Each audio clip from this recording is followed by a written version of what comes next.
জুলাই অভ্যুত্থানের ২ বছর পরও জামালপুরের শহীদ ও আহত পরিবারের কান্না থামেনি। স্বজন হারানোর বেদনা এবং পঙ্গুত্ব বরণকারীদের কষ্ট স্থানীয় জনমনে গভীর ক্ষত তৈরি করেছে।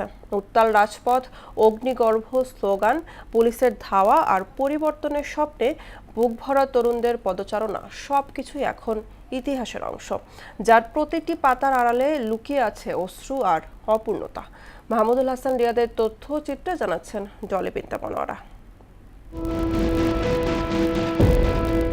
জুলাই অভ্যুত্থানের সেই দিনগুলোতে জামালপুরের সরাসরি কেউ শহীদ না হলেও দেশের বিভিন্ন স্থানে জীবন দিয়েছে জেলার ১৭ জন। আন্দোলনকালে জামালপুরে প্রতিরোধ গড়তে গিয়ে আহত হয়েছেন ৩৮ জন, আর ঢাকা সহ বিভিন্ন স্থানে এই সংখ্যা পৌঁছে যায় ৮১-তে। এদের মধ্যে কেউ ছিলেন শিক্ষার্থী, কেউ শ্রমিক, কেউ বা ছিলেন পরিবারের একমাত্র উপার্জনক্ষম ব্যক্তি। বৈষম্যহীন ন্যায় ভিত্তিক বাংলাদেশ গড়ার স্বপ্ন নিয়ে রাজপথে নেমেছিলেন তারা।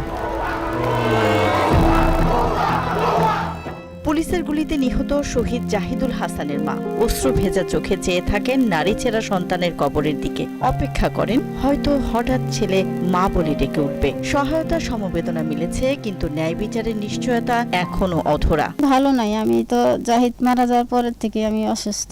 আমি কি আমার সন্তানকে ভুলতে পারবো? কোনোদিনও না। এই টাকা পয়সা আমার পৃথিবী ধরে দিলেও আমি ভুলতে পারবো না কোনোদিনও। বিচারটা শুধু দেখতে পারবো না মনে হয়। আমার ভাইয়ের সাথে কাটানো মুহূর্তগুলো আমার সবসময় মনে পড়ে।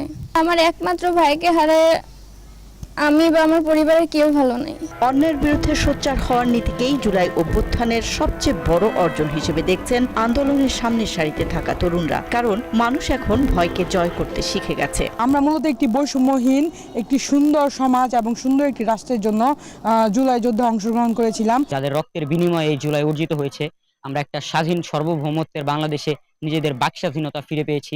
তাদের দৃশ্যমান কোনো বিচার এখন পর্যন্ত বাংলাদেশের বান্টিতে আমরা দেখতে পাইনি। যাদের রক্তের বিনিময়ে নতুন বাংলাদেশের রূপরেখা তৈরি হয়েছে, সেই শহীদ পরিবারগুলোর পাশে থাকার আশ্বাস দিয়েছে জেলা যুবদল। যারা শহীদ হয়েছে এবং যারা আহত হয়েছে, এই পরিবারের পাশে বিগত দিনেও আমাদের মাননীয় প্রধানমন্ত্রী সহ আমরা বিএনপি পরিবার ছিলাম, আজও আছি, আগামী দিনেও থাকব। অভিযোগ আছে ছবি, ভিডিও এবং অন্যান্য তথ্য প্রমাণ থাকার পরও জুলাইয়ের দমন পীড়নে জড়িত আওয়ামী লীগের অনেক নেতা এখনো গ্রেফতার হয়নি, আর পুলিশের দাবি পলাতকদের গ্রেফতারে অভিযান অব্যাহত রয়েছে। বৈষম্য বিরোধী আন্দোলন সংশ্লিষ্ট প্রায় 15টি মামলা রুজু হয়। প্রত্যেকটি মামলায় আমরা গুরুত্বের সাথে তদন্ত করছে জেলা পুলিশ। মামলার প্রধান আসামি অনেকেই গ্রেপ্তার করা হয়েছে এবং বাকিদের গ্রেপ্তারের জন্য অভিযান অব্যাহত আছে। গণ অভ্যুত্থান কোনো সমাপ্তি নয়, বরং একটি দীর্ঘ যাত্রার শুরু। আর সেই যাত্রার প্রকৃত সাফল্য আসবে তখনই যখন শহীদ পরিবার পাবে ন্যায় বিচার, আহতরা পাবেন মর্যাদা এবং বাস্তবে রূপ নেবে